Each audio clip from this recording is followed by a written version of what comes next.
uba wiyumvira yuko application imwe yonyene ushaka kuyikoresha ibintu bitatu bitandukanye.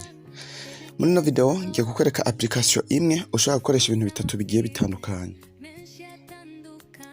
Turafise application tugiye gukoresha mu guhindura indimi, translate text. Ukandika amajambo mu Congereza agaca guhindukira ukashira nko mu Kirundi canke mu rundi rurimi rwo rwose wifuza.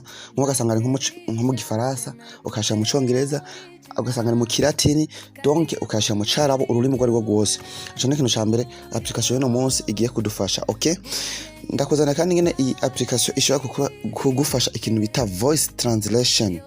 Ukavuga amajambo mu rurimi rumwe nk'akarore mu Kirundi, igaca iyakushirira nko mu kindi kirimi kanaka c'icongereza ukoresheje uburyo bw'imvugo. This is another tip. Iyi application kanaka ngiye kwereka kandi ngene ishobora gukora ico bita camera translation. Ukabona nk'ahantu kanaka uri mu isoko, uri mu capa handika amajambo ari mu rurimi kanaka udatahura, hanyuma amajambo gahita uyafotora.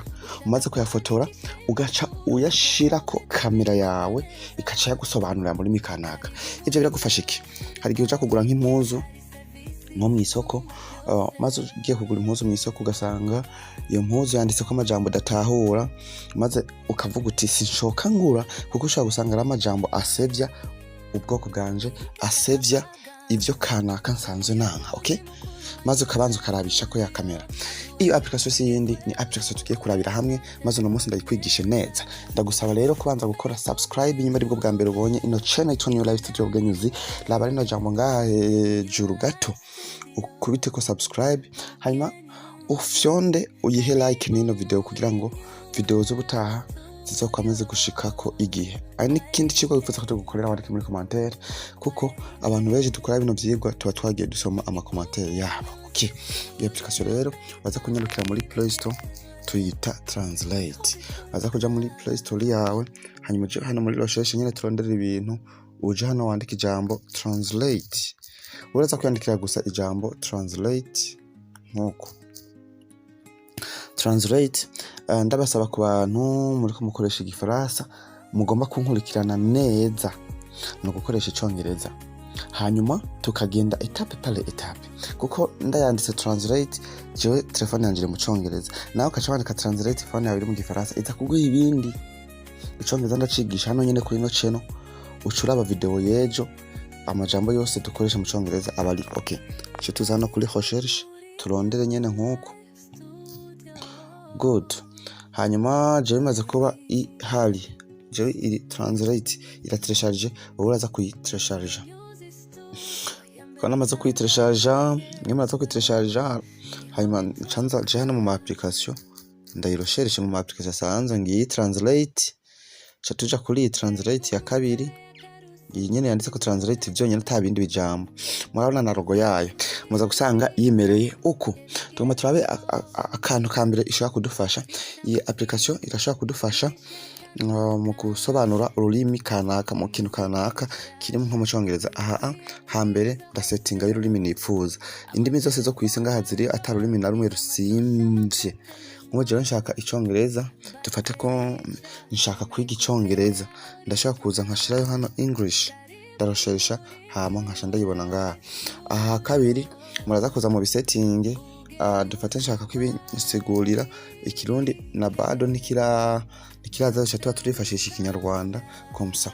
Hano yenda nshaka kuza nkaha nkaraba nk'ijambo mbonye ahantu nka to speak. Okay, mwana namaze kucandika to speak hano bamaze kukinsigurira mu Kinyarwanda ko ari kuvuga, sivyo? To speak rero ndashaka kuba ntazi ngene bagisoma, ncanza ngaha kuri kano ka micro, tugomba tugenda kuri rya jambo rya kabisha kumfasha insigurire. Nshasho ndako to speak. To speak. Okay guys, ndibaza mwamaze kubibona to speak ko ishobora kuyimpa mu majambo yose. Okay, ndashaka kuzana n'agategiste nk'akarorero, akanzana agategiste ndane nk'agategiste kanaka turako tukaronka. Okay, ntakaliyo sawa ntaco. Okay, iyo ni etape ya kabiri. Etape ya gatatu ushobora kubona nk'ifoto kanaka ifoto kanaka ukayibona nk'ahantu mugabo iyo foto ugasanga ntibabitahuye, je ndaza ndabereka agafoto kanaka. Aka gafoto murakabona breaking news n'amakuru nisomeye ahantu powered car completes world journey. Aka kajambo ni foto, iyi ni foto, si text, iyi ni foto murabibona. Iyi foto ngomba ko ndayisobanukirwa. Okay, canza nkuko nce ninja muri application yanje, like this. Okay, hanyuma hamaze kwinjirayo ndaza gukora retour nkuko kugira ngo yiyafishe yose. Hanyuma murabona hano hepfo ahantu hari ikintu ca kamera, cafyenda kuri no camera, iyi camera iyi. Yes guys, hanyuma mfyanze kuri no camera, murabona hano hepfo ahantu hari akantu nyene kerekana ko tuyinjira muri galeri, ndetse gafyonda ko nkuko. Hanyuma ncanza kuronda ya foto yanje mu mafoto ekhezema ngiye tuyishikirako, canda ifyonda ko nkuko. Iyi foto yanje maze kuyifyonda ko ndahita mu rurimi rinsiguriyamo. Wabonye nayishizemo ari icongereza ariko deja yamaze kuba, urabona iyi foto nayishizemo ari icongereza mugahe byamaze kuyandika mu kirundi. Amakuru ashushuye, imodoka ikoresha imirasire y'izuba irangiza urugendo rw'isi. Urabona ko yamaze kubinsigurira mu kinyarwanda twashizemo ngaha.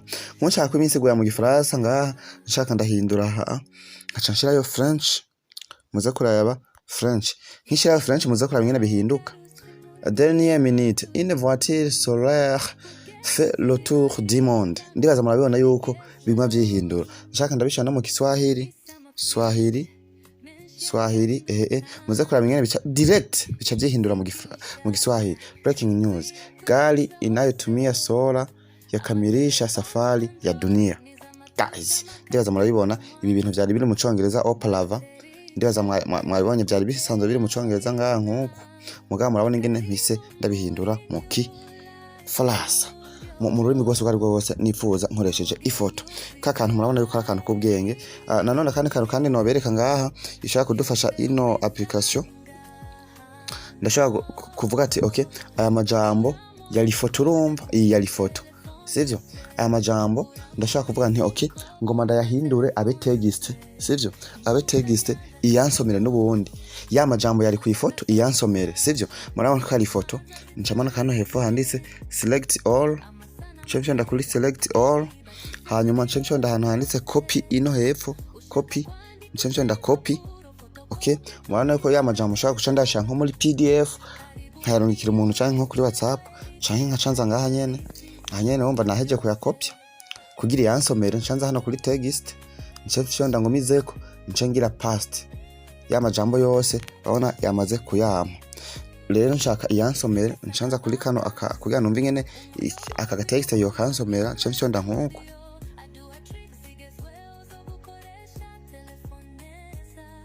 Breaking news. Solar-powered car completes World Journey 1.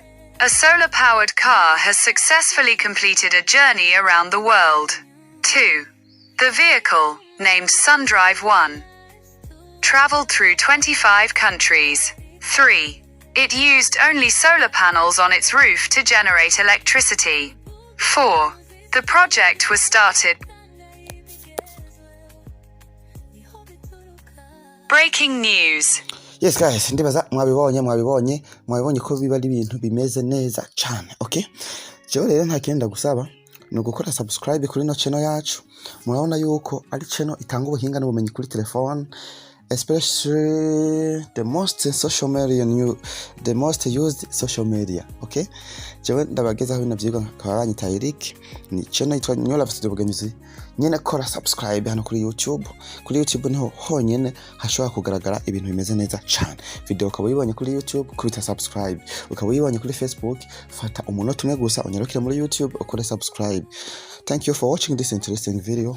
Tuhure kuri video y'ubutaha ndabereka the most English words used on social media.